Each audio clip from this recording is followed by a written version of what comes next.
Je trouve qu'on vit vraiment une drôle d'époque, hein. Là, je viens de voir à la télé en France, là,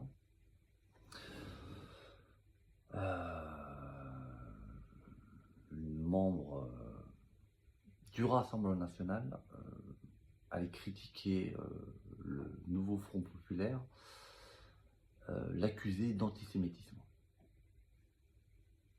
Donc voilà, un parti nationaliste, normalement raciste, qui vient accuser la gauche euh, d'antisémitisme. Je trouve ça vraiment... il balance ça à la télé, normalement. Là, franchement, on est perdu, là. Euh, ce parti, ce mouvement nationaliste héritier de la grande figure historique fasciste nationaliste qu'est Hitler, voilà, il doit se retourner dans sa tombe à entendre des choses comme ça. Ce parti nationaliste français, Rassemblement national, n'est plus, se refuse à être antisémite et accuse les adversaires, leurs adversaires d'antisémitisme. Je trouve ça quand même incroyable, tout ça parce que les fachos en Israël, en France et aux États-Unis leur font un gros chèque, donc les mecs arrêtent d'être antisémites. Mais ils continuent d'être anti-musulmans, évidemment, parce que ça, c'est l'obsession des fachos en Israël et aux États-Unis. Le conflit des civilisations. Donc moi, ce que je propose, pour mettre d'accord tout le monde, c'est que les pétromonarchies, au Moyen-Orient notamment, leur fassent un gros chèque. Et ils vont probablement arrêter d'être anti-musulmans. Très probablement. On a aussi quand même cette drôle de dictature en Russie, qui veut paraître fort, dur, mais qui est une sorte de dictature molle, dictature woke. Je suis parti il y a un mois et demi, 2 mois, insulter leur prétendument leader, grand leader, Vladimir Poutine, je l'ai insulté, et traité de vampire narcissique au sein même du Kremlin, et j'ai écopé de 2 semaines de prison. Je sais pas, du temps d'une vraie dictature soviétique russe. Je sais pas, j'aurais pris plusieurs années de goulag où j'aurais disparu, on aurait pu entendre parler de moi. Non, franchement, ça devient n'importe quoi. En Turquie, on a les conservateurs nationalistes musulmans qui inaugurent des mosquées, qui font défiler des mecs en costume ottoman. Et les Turcs ont une grande tradition guerrière depuis 2000 ans. Et là, quand il s'agit d'aller faire la guerre, les mecs ils sont comme ça. Ils tremblent.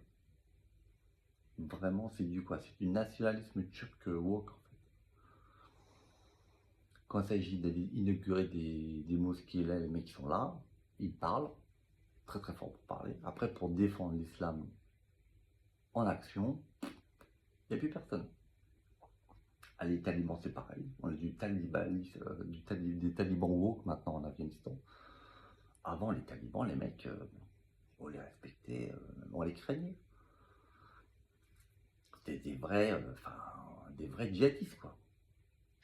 Là, les mecs, ils s'attaquent à quoi? Ils s'attaquent à leurs propres femmes.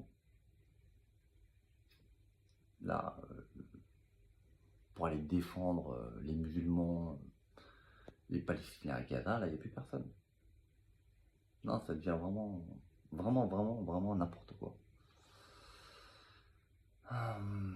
La gauche française, là, aussi, vous êtes perdu comme le reste de la planète, en fait. Là, ce que vous proposez, c'est une série de mesures. Mais ça, enfin, les mesures que vous proposez, on se doute que vous allez euh, les appliquer, parce que c'est ce que vous proposez depuis des années. Non, ça intéresse moyennement les gens, en fait. Vous êtes face à un parti nationaliste, raciste et xénophobe. Ce qu'il faut mettre en avant et proposer, c'est une vision, c'est un projet de société, en fait. C'est le B à bas, c'est la base d'un discours politique. C'est pas une série de mesures, ça, on s'en tape, ça intéresse personne. De la vision politique globale, du projet de société global que vous proposez, découlent des mesures, en fait. Et pas l'inverse, en fait. Je sais pas, vous pouvez, face à un mouvement nationaliste raciste, proposer, par exemple, qu'est-ce que l'essence de la gauche? C'est une vision fraternelle de la société. Vous avez le droit de le dire, hein. On peut dire, on propose une vision fraternelle de la société. C'est quand même pas... c'est pas une idée moche, quoi. Vous pouvez parler de l'égalité des chances face à la droite et l'extrême droite qui se foutent de l'égalité des chances. La liberté, proposer un système de gouvernance qui n'est pas autoritaire. C'est quand même là, les gouvernements qui ne sont pas autoritaires, ils deviennent rares sur la planète. Donc voilà, parler de démocratie, de gouvernance non autoritaire, qui prend en compte les intérêts du peuple, des peuples.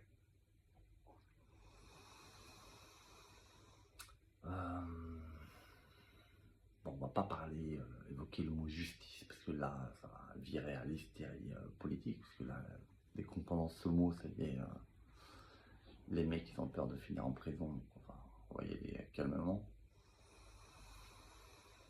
Donc vraiment, ça devient triste et n'importe quoi, en fait.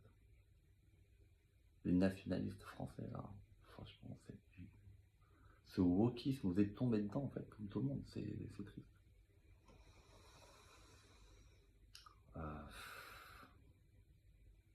Je crois qu'on a besoin de repères, de savoir où on va vraiment, quoi.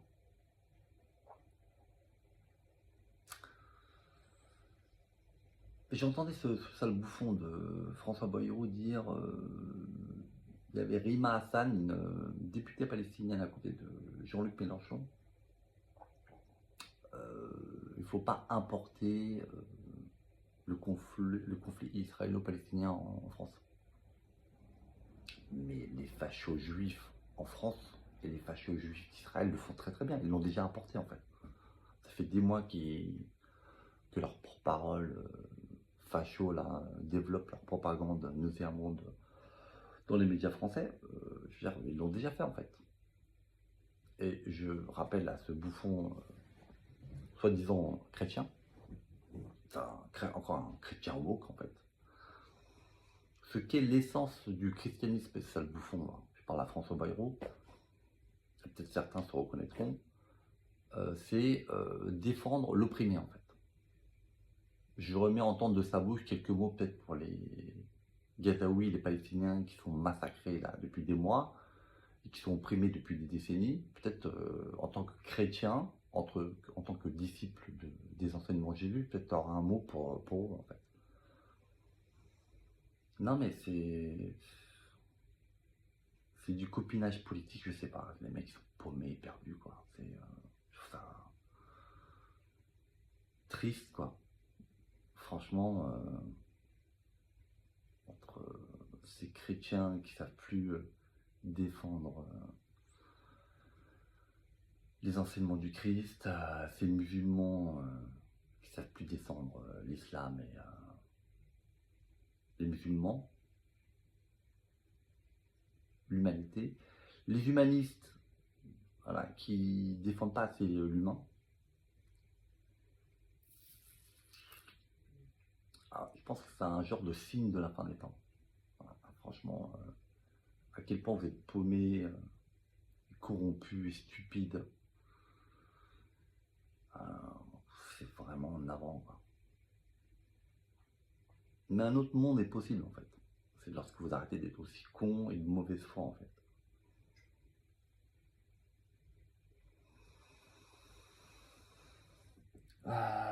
Pour ceux que ça intéresse, j'ai fait 80 vidéos, j'ai développé une nouvelle vision.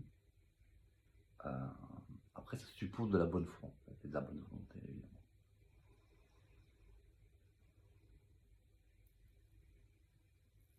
Une vision fraternelle du monde, la paix, parce que le nationalisme, c'est le début de la guerre, en fait. C'est la guerre intérieure, et après, c'est la guerre à l'extérieur. Évidemment, le système oligarchique français, européen et international veut utiliser les nationalistes pour défendre leur pouvoir. Parce qu'il s'agit de ça, en fait. Et défendre leur impunité. Et donc, ce mouvement nationaliste est devenu woke et a décidé de collaborer avec eux. Voilà. C'est un choix historique, ils l'ont fait. En tout état de cause, ils ont pris le chèque. Voilà, donc, peut-être avec un chèque des musulmans, ça va changer, on ne sait pas. Je sais pas, faut tenter le coup. Je sais pas, franchement, je pense que ça vaut, voilà, faut tenter le truc, je sais pas. Ils font, genre, la Russie leur fait des chèques, ils sont souples avec les Russes, voilà, genre, pourquoi pas. Voilà, merci pour votre attention. À la prochaine.